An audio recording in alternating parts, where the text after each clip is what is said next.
What's up, you guys? It's Scrubbed here, Yu-Gi-Oh! Here. Today I'm going to be bringing you guys a replay of the going second True Draco deck profile that I uploaded last night. This duel is against Paleo frogs. Please leave me a like and a comment down below. Please subscribe to catch further videos like these in the future. But without further ado, here we go. So this matchup for this deck is interesting because we don't necessarily run anything that specifically counters frogs, but at the same time we can kind of outgrind it, and that's what was very interesting in this deck. Is it kind of went into a little bit of a grind game, and I ended up outgrinding him, and it's a generally overall matchup. Paleo frogs isn't exactly the most meta deck, but Totally Awesome is. I don't care what what kind of person you are, that card is busted. So he's going to start off with just a general swap frog and a Ronin Totem. He's just going to make a toad. Dumps dupe frog into the grave to mill Ronin Totem banishes to special summons, overlays into toad, and I believe that's it. Oh no, he also summons a little bit of back row, so we're going to go ahead and just, he wants it in that zone for whatever reason. He's going to set a couple of back row, and then that's going to be it. Apparently he wants that in that zone because Mech Knights are a thing. So unfortunately I've drawn Slumber and one of the Gamma Seals here. But that's okay because I'm just going to go ahead and Kaiju off the Totally Awesome. I'm not going to risk any negations or anything like that. He's going to use its effect during the standby phase to special out a Dupe Frog. I'm just going to go on. He's just doing his kind of stuff. It doesn't really matter to me. I'm going to set the return and use it for my normal summons. That way he can't respond to its activation or anything like that. Pop the Dupe Frog and then just beat over the Gamma Seal. But he does have Wabaku for whatever reason. But, hey, it's 2018. Stuff happens. And so then I'm just going to pass turn. Alright, he's going to go ahead and go into Swap Frog. I'm going to chain Dynamite Knight to just activate the Apocalypse. Now I've got a piece of disruption. Swap Frog is going to mill off the Ronin Totem. He's going to use Swap's effect to bounce it, pitch it, special summons another Swap Frog, get another Foolish Burial. He's going to pitch another Swap Frog into the graveyard for what reason I don't know. He's going to banish, special summons the Rodent Totem. I'm going to chain Apocalypse effect and decide to pop the Swap Frog. He's going to chain Paleozoic Oleonoides, I don't know how to pronounce that. He's going to chain it to blow up Apocalypse, which the only thing that doesn't do is let me get Maiden on the field, so really I was more worried about blowing up his monster. Now at this time, Disciples still isn't live, so I'm still kind of just trying to play around, trying to get Disciples live. He's going to end up going into another Toad, changing the Gamma Seal to defense, and I think he just passed his turn. Yep.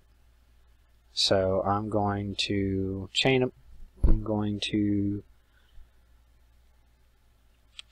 let's see, I'll set the Disciples and Tribute summons it for Maiden using Disciples to blow up the back row. He's going to chain a Lost Wind targeting Gamma Seal to special summons that Paleozoic from the graveyard. I was a little confused there who he was targeting.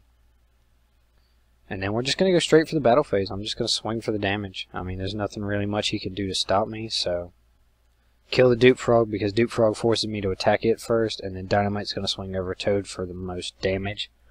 We're just kind of grinding it out, just 1-for-1s right now, not really anything major going on. It's just a resource game at this point.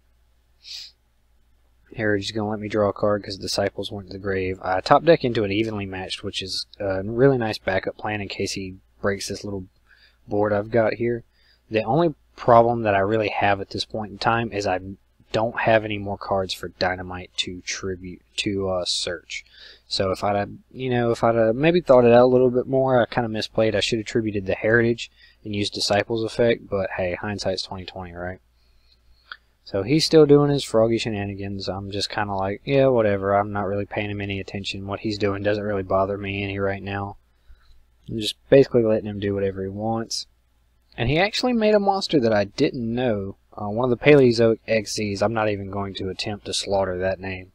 But essentially, if a trap card is sent from his spell and trap to the graveyard, he can excavate the top card of a deck.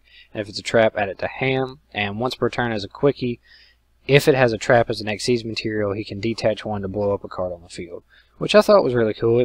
He was actually able to break this little board of mine here with it, which was actually kind of awesome. I had never seen it before and really couldn't stop it, so I was just like, yay, fun, sure, why not? So he blows it up, sets a card face down, passes turn. Well, I've got the board nuke, so this is officially where he loses the duel. He's going to chain that thing to pop the evenly matched, which I don't care about, because I'm not going to need the evenly matched. I'm going to go ahead and give him the Jizukiryu, and then I'm going to tribute normal summons using Heritage Effect to blow up that. He's going to chain the impermanence. I'm going to chain Ignis and search out of Disciples. Use Disciples to reset my resources.